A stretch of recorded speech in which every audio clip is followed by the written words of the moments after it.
大家好，我们是大叔中文。好，欢迎大家来到大叔中文。我们大叔好像也1个多礼拜没有录节目了，对不对？很久没看笨叔了，发现他脸圆。对，笨叔你又圆了，怎么办？啊，最近累的不得了，累的圆了，很忙，太忙了。对，感觉就是新工作会有很多那个小任务，要适应的，每天小任务就是每天随时随地的会给我派新的活儿，所以我自己要有一个那个工作的一个看板，然后在上面我要就知道哪些是优先的啊，看起来很所以每天就感感觉好像在玩游戏做任务一样，就是你在做某一个任务的时候，又有新的任务进来，然后你要随时的去改变优先级，然后就是为什么这周增加的适应这个新的工作了吗？吗？适应了吗？已经适应了，已经适应了哈。就第一周的话，感觉就是很迷茫，但是这一周的话，就已经知道该做什么了，就感觉都可以做，很有挑战性，理出头绪了，慢慢会得心应手起来的，我觉得是。对，你刚才不是说给我们准备了问题吗？来呀，干啥呢？我们今天还是盲盒问题，对，所以笨叔给我们一个问题，我们来讨论一下。就是这边的话，很快就要到这个圣诞节了所以我想问一问这个关于送礼的时候，送给同事还有送给这个家人呐，什么样的礼物是比较拿得出手，但是又不是太贵，然后就是性价比比较高，又能表现出心意的，又不是很俗气的东西就你们一般送礼会，或者是过生日的时候，你们送礼怎么送？笨叔，所以基本上西班牙是过圣诞节的嘛，对不对？对啊，OK， 他们还有一个3王节，就是1月6号，就是对，我听说过，就本地的圣诞节，OK， 那都要送礼，笨叔反正你打算送礼的对象是你的同事啦、室友就圣诞节也要送礼吗？就是成人了也要送礼吗？跟同事的话一般不需要，但是可能有一个那种放一些糖啊，大家可以拿1-2块啊这种但是室友啊，或者是你比较亲近的朋友，可能要给一些礼物，或者是生日OK， 不一定是圣诞节，生日，因为每年送的东西都差不多，我觉得有点没有新意了，要有创意了。对，说实话，送礼是我一个知识弱项，知识盲区。还有你们找人帮忙的时候，你们送什么礼说到这个找人帮忙，对我也是有经验的，就是你有经验？不是，我倒也不是完全是这个样子。就我老婆在这个妈妈群里认识一个一个医生，他是广东那边的，很厉害。就以前的时候，就是他也很热心，会帮助这些妈妈们解答一些问题。他是儿科医生，就是孩子比如说呼吸道啊什么有问题的话，问他会及时给你回应。对，因为小孩子小的时候特别容易呼吸道上感染啊、生病啊什么的，感冒啊之类的，或者甚至严重点肺炎啊什么的。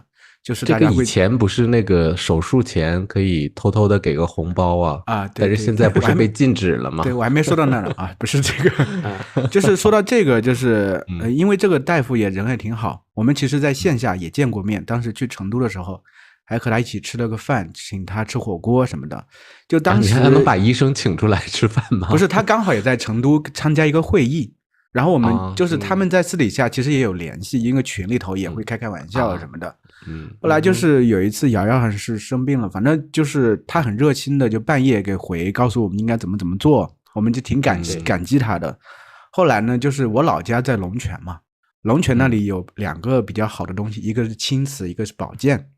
我们就觉得要送东西的话就要送一些特别的东西，所以当时就觉得因为青瓷的东西其实是可贵可便宜的，你要送好一些的东西，品质高一些的东西，给人是感觉很好的。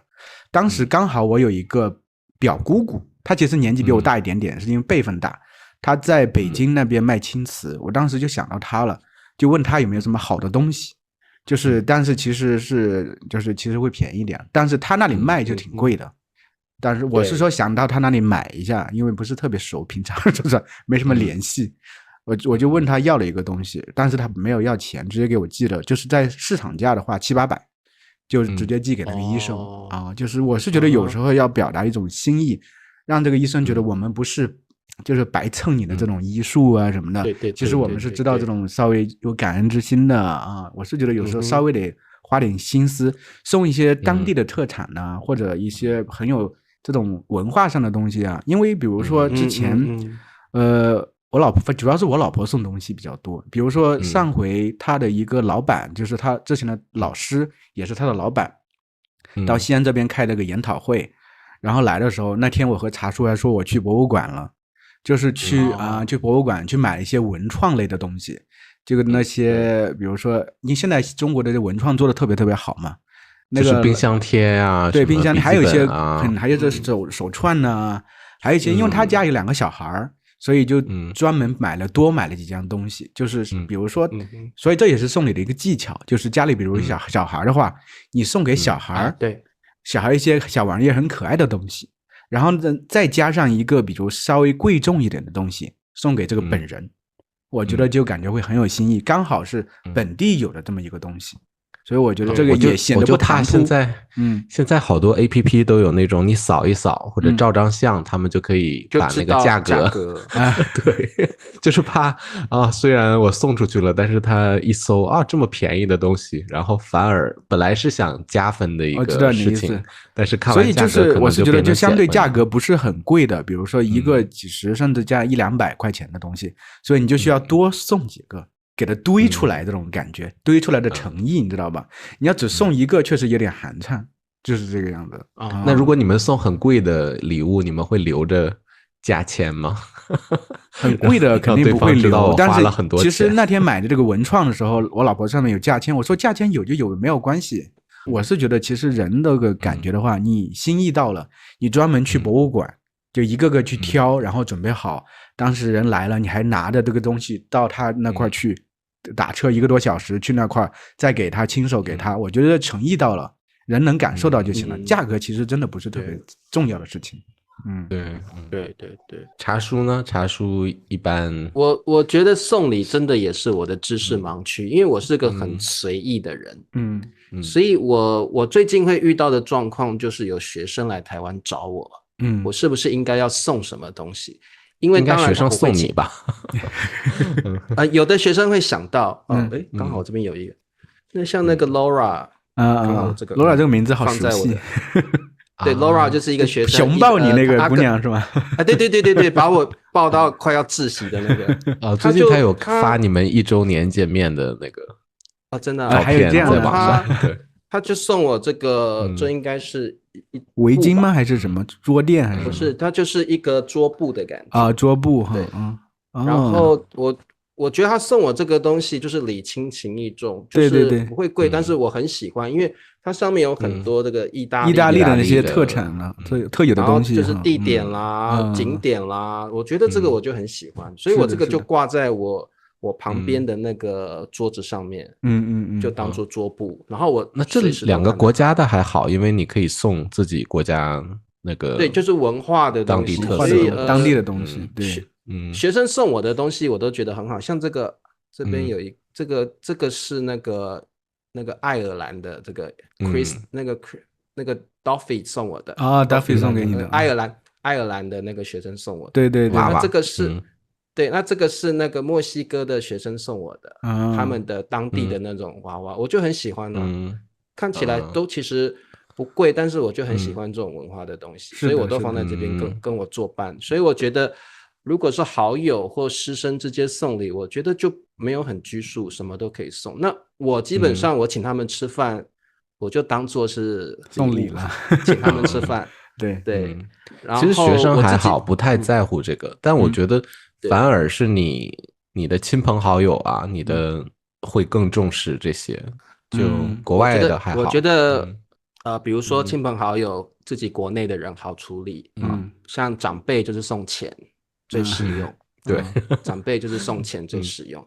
那可能晚辈我们不会送晚辈礼物嘛？对啊，谁会送晚辈礼物？同辈如果是朋友或亲人那这个礼物我觉得国内就是说我们自己本国的就好处理。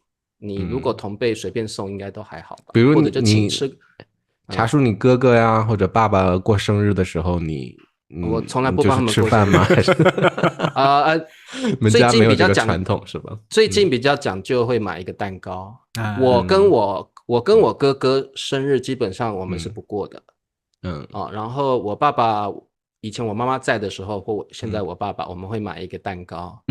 那其实是我们自己想吃啦，但是就是借这个名义买那个蛋糕，大家可以一起享用。那所以我觉得送你这个东西，我个人是比较随意。然后我的朋友们基本上也都很随意，就是说我送什么他们都蛮喜欢的。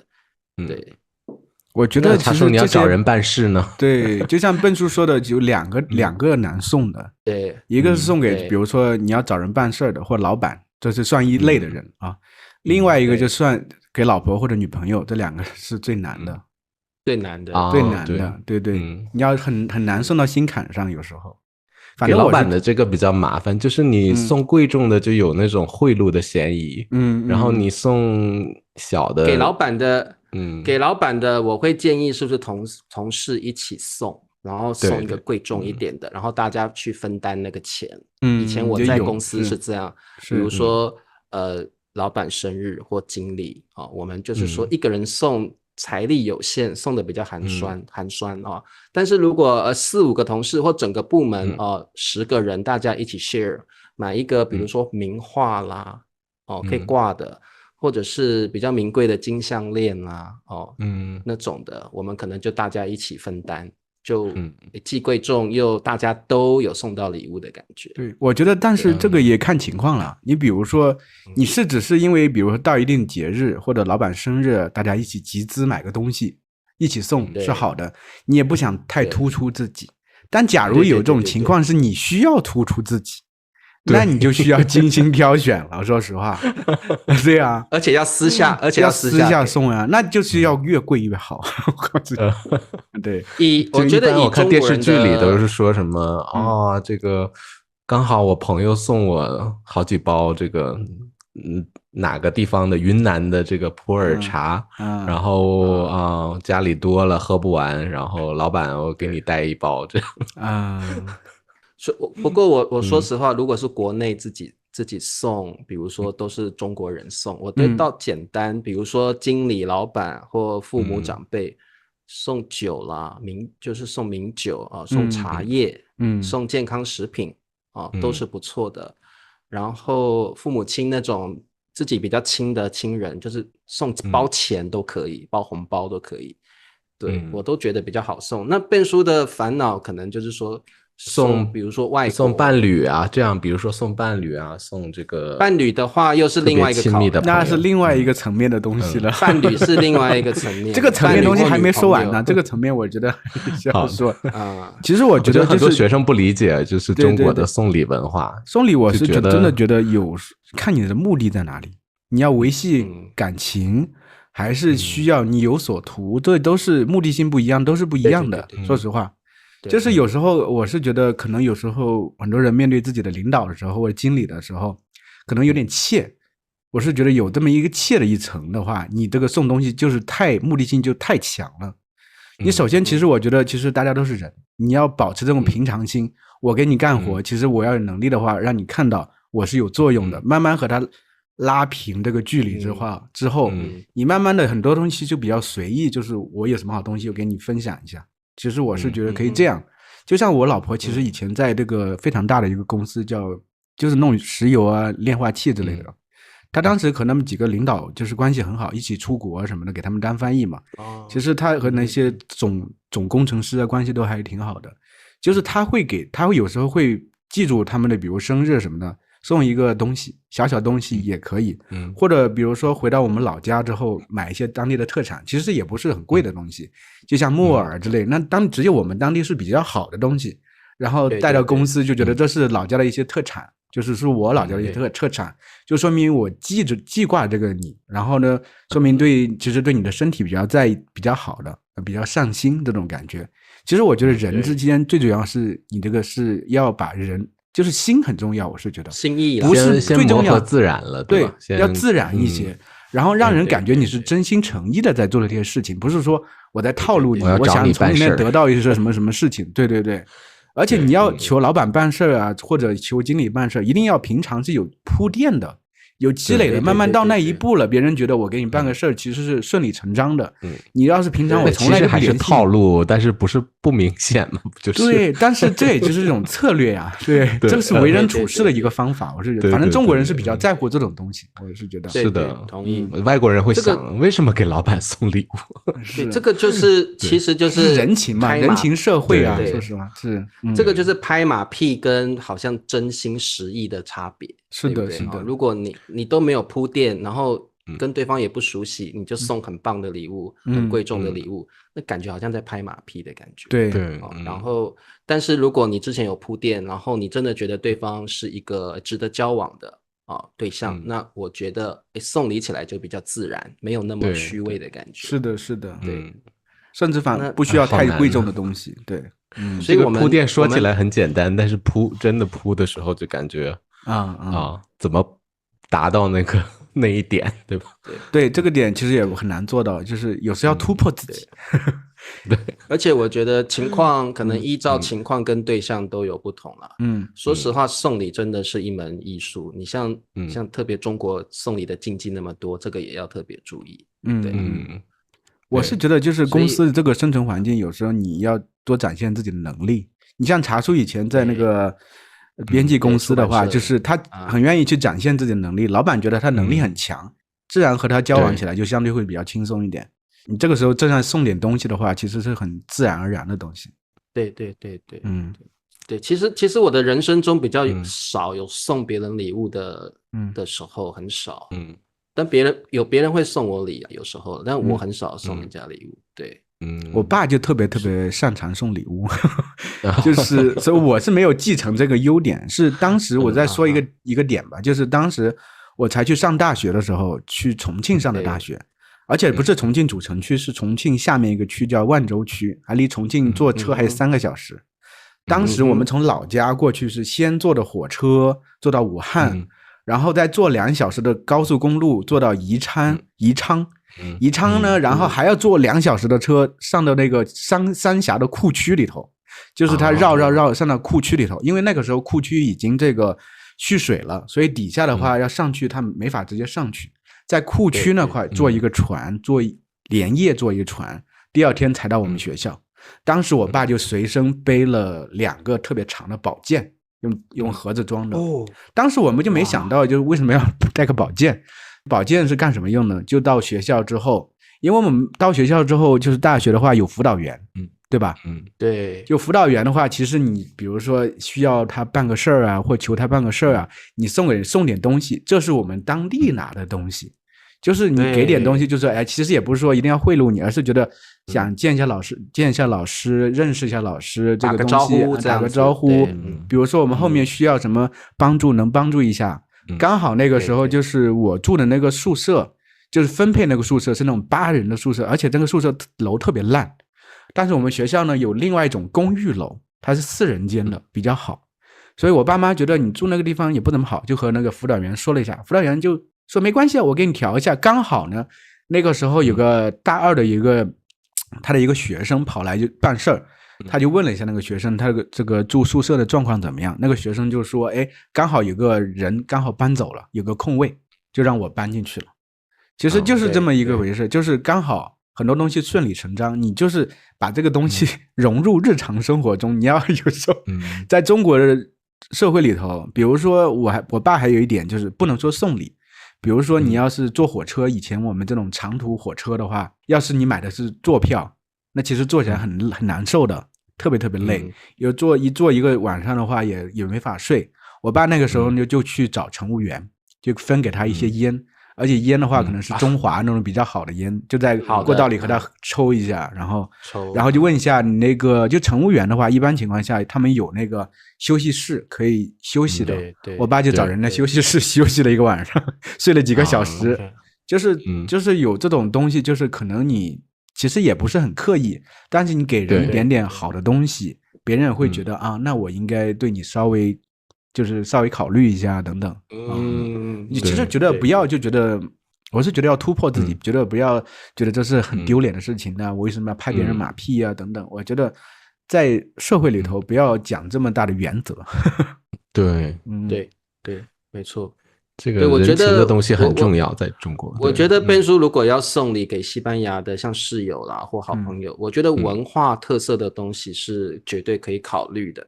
对，比如说如果我收到的小东西，比如说我收到了宝剑我会多开心，我一定会放在我的房间里。然后我下回再寄个宝剑给你对，就是那个你会觉得很有文化特色的东西，那这个绝对比你想着说我要买西班牙的什么东西好，因为他都知道他买得到嘛。但是中国的东西，第一个他好奇，第二个绝对是有地方特色的。所以比如说，但是如果是中国好朋友呢？因为这边中国好朋友也蛮多的。那你就西班牙的东西啊？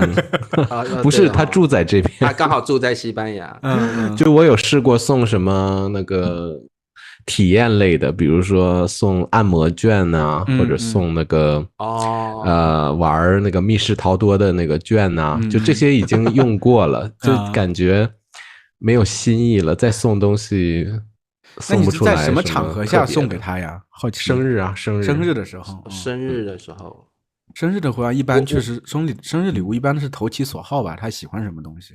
对，你像有的同学喜欢吃一些新奇的东西，你就送一些小吃嘛。像有的学生来，我送他凤梨酥，台湾很有名的凤梨酥，那他就很开心，因为他这个在台湾的旅途上都可以吃，然后也可以体验，也可以带回去吃。所以我觉得，如果对方投其所好嘛，像刚刚灿叔说的，对方喜欢吃，你就买一些名产那如果是他喜欢纪念品，兵马俑也可以啊。如果是中国人到西班牙生活，那你就选跟他在中国住的城市不一样特色的东西，我觉得他也会喜欢吧。对，你很会送礼物啊！上回送我那个表，还有那个茶，我都喝了，挺甜的，很用心的。对呀。但你们收到的最烂的礼物是什么？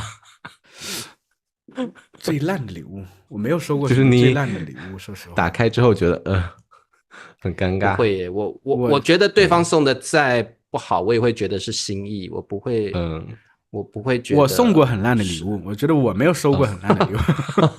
就是送过最烂的礼物，你送过什么？我送过，我觉得有2个礼物，我觉得挺奇葩的。就是大学的时候，那会儿才谈恋爱，也不知道该给女生送什么东西。我当时就看到他们有女生喜欢这种布娃娃之类的，我当时就去店里买了这么大一个熊。我是觉得就给人女生会喜欢吧，女生会喜欢吧。但是说实话，你宿舍里本来就小，你这么大玩意儿给他放人家，那对这个要考虑，很占空间，你知道吗？而且我老婆也不是很喜欢这个东西。最主要其实我并没有投其所好，我是自以为是她会喜欢这个东西。这是一个。另外一个就是我当时过境杭州的时候，坐飞机去杭州，杭州不是最有名是丝绸之类的嘛，围巾啊什么的。对，我就给我老婆买了个围巾那个时候还是女朋友，然后带给她，她也不喜欢，因为那个时候她是从来不在脖子上围东西的，她怕上火，不喜欢。我也没有考虑过这个事情。所以我觉得送礼物就是这样很尴尬，就你送出去别人刚好不需要，或者其实没有，他当然是很礼貌的收了，但是后面和我说他其实这个脖子上从来不围东西的，就围了会上火，很不舒服。同意。还有一次就到西安之后，我还给我老婆送了一个，我也不知道我是脑子是抽风还是怎么样，送了一个他妈还吐槽的那么一个礼物，就是给他买一双手套。那会儿想的就是天冷了暖和。对呀，但是我买了一个手套是男士的那种黑特别大的手套。OK， 就是特别特别烂。这3个我觉得都挺烂的。难怪你老婆一直说你没有同理心。我是没什么同理心。对，你老婆一直说你没有同理心，现在已经看明白了吧？看明白了。对，你们刚才你们说的那个点特别对，就是说要买一些中国特色的东西，所以每次我回国回来的时候都会背一些那个中国的小东西。比如西安不是有那个剪影吗？啊，不是，对，剪影叫什么？叫什么？皮影啊，皮影系的那个，对不对？啊，因为它是那种机器生产的，所以就是5块钱你就可以买一个特别可是那个质量很不好吧？质量很不好。我觉得就还行，看起来是过关的。特色嘛，虽然那个什么，就是虽然很便宜，但这边送出去之后大家都特别喜欢，就其实就是1美元1欧元的东西。然后他们还专门去买一个框，去裱一个框在外面，那个框都比这个皮影本身贵个3-5倍。对，然后那个时候我就觉得好不好意思，就觉得啊，这个在中国这么便宜，但是你们把他们当成宝贝一样。你不能这样想，你是千山万水的背过去给他们，而且送的又是很当中国本身特色的东西。对，我觉得这个像你说的，就是剪影这个东西，可能现在很多机器生产比较便宜，但是我们也买过那种，其实它用一个塑料，就是那个玻璃框起来的，对，就是兵马俑的东西，其实还感觉挺精致。送给人的话，其实也挺拿得出手。你那么远，当然可能送一些纸，毕竟没有。我们我们在那个大叔小店上一些这种礼品类的，让同学去买，让同学去挑选一样。不过我有收过很奇怪的礼物。后来我发现，我也想到我送过很烂的礼物。就是我以前高中的时候很喜欢交外国笔友。我要很喜欢交外国女朋友。没有外国笔友，外国笔友一定会有生日，你一定要寄很贵重的礼物这个环节。所以我那时候有10几个外国笔友，我都会把他们的生日记下来。你好累哦。一般来讲，对，那时候10几个。然后一般来说，他们生日我是会寄卡片而已。因为东西寄到国外去很贵，挺贵的，那个邮费挺贵的。那时候没有什么财力，一般都是寄个卡片。但是因为这些外国笔友很热情，我记得有一个荷兰的笔友，他送那个起司，你们叫芝士，对不对？对。然后因为欧洲有些国家它的芝士非常有名，就是奶酪，所以我记得，对，芝士、奶酪、起司都是一样的。起司，对。然后我记得那一天我放学回家之后，我妈就说这什么东西好臭啊，是有味儿啊，就一个好像圆圆的，这么大圆圆的，我说我也不晓得。后来我拆开一看，真的很臭，是起司。你们就扔了吗？没有，荷兰起司这么大一个，很臭，是它的原来的味道。对，有些起司就是很臭的味道。然后我闻了就放着，我也不晓得要怎么处理它。但是这个是那个荷兰笔友送给我的生日礼物。对，那我就把它放着，结果也没有去使用，所以放1个礼拜它就坏掉了，更臭。它就是一个，那里应该放冰箱是吧？对吧？对，可是我那时候不晓得怎么放，也没有吃的习惯，就放了1个礼拜，它就变成一个发霉、真正臭掉的起司了。哇，对然后后来这个荷兰的这个笔友生日之后，我想说我要送什么？上次他送我一个有一点臭的起司，我就送他台湾的牛奶糖。对，牛奶糖。对，然后我就买了几个台湾就是当地的，就是我们常常吃的牛奶糖，放了三盒牛奶糖进去，寄到他那边。然后过了几个礼拜，他回信说你的牛奶糖也是臭的，就是已经放很久了，然后也坏掉也臭了，然后都软掉了因为对牛奶糖很容易化，就是很热就化掉了，软了而且臭了然后就当然他没有生气，就是我觉得这个礼物真的也是蛮烂的但就是牛奶糖也化了也不能吃啦，然后也臭掉了对，所以我觉得我真的对送礼也很没有概念。对，我觉得就是可能送礼真的也是我的知识盲区。对，那我就挑战一下你们两个的了。你们两个虽然现在是单身啊，曾经都有过女朋友嘛，肯定就是你们给自己的女朋友曾经是觉得有点热拖一下太热了曾经给女朋友送过什么样的礼物？你觉得是第一个最满意的，第二个最烂的，都可以说一下。笨叔先说吧。笨叔先说，笨叔有新意，我觉得他应该会比较花心思。笨叔应该有浪漫的，而且有创意的。对啊，最满意的呀，最满意的当然是自己也能享受到的。啥玩意？这是对啊，没有错，我同意。就比如说那个送一个这个酒店呐，酒店的1个晚上、2个晚上，这个酒店刚好可以那个有水疗啊，水疗中心，然后有这个酒廊。怎么这么聪明啊？怎么有这么聪明的礼物啊？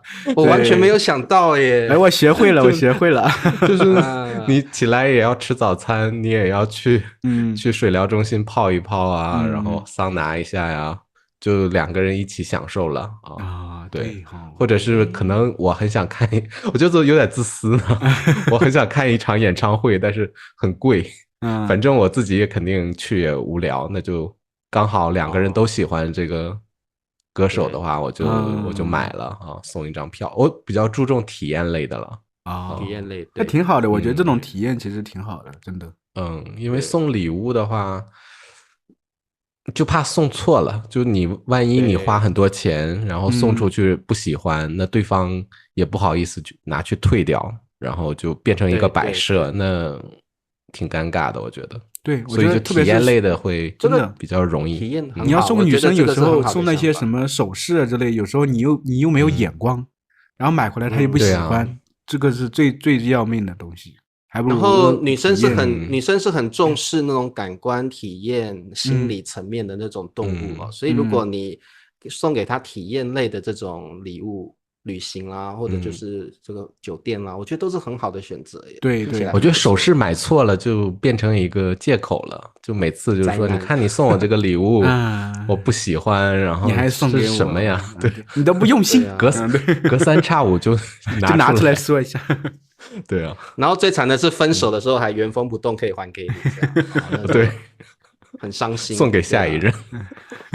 对，茶树类。我觉得我有生以来啦，做过最有创意的就是我之前跟我一个女朋友去过泰国旅游，也是体验类的吗？没有，就是一场人妖秀，没有，那个就是5天的一个泰国旅游嘛，我记得我那时候就用相机拍了非常多的照片然后后来回台湾之后，我就想说我把这些照片然后放到相簿里面去，实体的啦，这个特别然后就做成，而且因为我特别会拍他一下，他去玩，然后做那个水上运动的时候那个脸纠结的脸那种感觉，然后你会加一点文字吗？就是在图片旁边就配一些文字？完全没有，没有。还有就是，比如说他骑大象的时候，我会特别拍他，比如说怎么上去的动作，一些小动作。那些导游是不会帮你拍的，就是你一定是有关系的人、亲密的人，你才会去拍一些比较细腻的照片。然后骑3轮车啊，或者是吃东西，我就会刻意多拍几张。然后我回家之后，我就私底下，然后再买一个漂亮的相簿，然后就把这些照片收集起来。然后简单做个排列，然后就是我记得那个相簿还蛮厚的，那么厚，然后就把它送给我觉得这个双刃剑，他很开心，他非常开心，对，这个我觉得双刃剑，为什么？就是因为第一就是特别用心，我就觉得这个礼物真的是完美的，无懈可击的。另一方面就是如果分手的话，里边有很多合照，那这个给谁呀？分手的时候。对，因为他也不敢留着吧，万一对，通常是我拍的，所以通常只有他比较多，对，然后对，所以有我的画面很少。然后这个礼物更棒的搭配就是我也从我的这个银行里面汇了2万块给他，所以他更开心。对，台币2万了，台币2万，所以就是台币2万，4000吧，4000人民币，那也不少嘞。对，我觉得收到钱确实是很开心的事。我跟你讲，就是相簿加上这个2万块台币，我觉得那是我这一辈子送过最完美的礼物。真的，确实。因为茶树这样一说，也让我想起我也送过一个类似的礼物。我其实也很少花心思去送礼物给我老婆。说实话，就像你说，我是一个没什么同理心的人嘛，对吧？就是就有一次，可能我也不知道什么情况下，那个时候好像是生日还是纪念日的时候，我就突发奇想，因为我们以前其实拍了很多照片都放在硬盘里头。所以就是特别是我给我老婆拍的那些照片，就是从我们最早认识的时候，大学的时候就有，然后后来去出游啊什么的，其实好几年了，甚至还有一点点短视频什么的。这是在前几年还没开始做大叔之前的事，我就把这所有东西都拼在一起，就是挑了一些比较好的，所有照片全部拼在一起，然后加入音乐。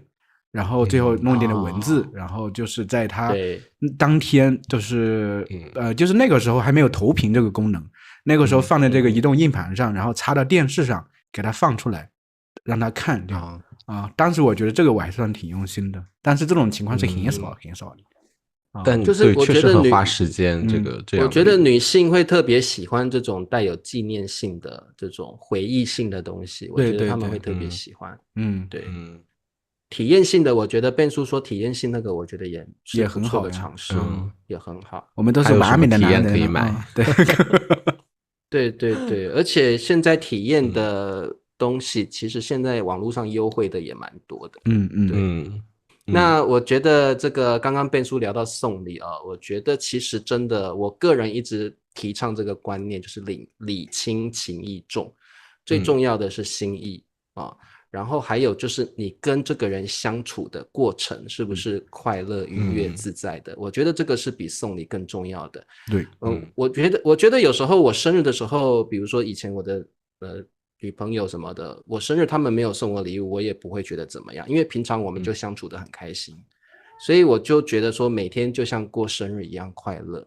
每天就像怎么纪念日一样快乐，我觉得这个才是过生日真正的最高艺术，就是让你的另一半或者是让你的男朋友女朋友觉得每天跟你在一起就像过生日过纪念日一样快乐。对，我觉得这个才是最重要的。还有我想了解就是了解一下，就是各位同学他在你们的那个国家你们的社会也是这样一种人情社会，就是要送礼吗？就是还是说就是觉得这个行为是不可以接受的，在你的国家是什么样的？我很想了解一下，有没有跟中国比较相似的这种或者是各位同学你交往的男朋友女朋友是不是他们都希望收到很贵重的礼物，还是可能你写一张卡片他们就很开心了所以大家可以在底下留言分享因为笨叔最近圣诞节还有要送卡片吗？这个年头送卡片没有礼物我觉得有吗？我觉得卡片有啦我觉得在台湾送卡片大家还是很喜欢，就是不够，我觉得要亲手写的加一个实物的礼物。在大陆是一般只送一个卡片，应该不会有，大家会觉得太少了。对，太寒酸了一点好 ，OK， 那这个就请大家也给变叔一点想法OK，那我们今天就聊到这儿，谢谢大家，我们下一次再见喽，拜拜，拜拜，拜。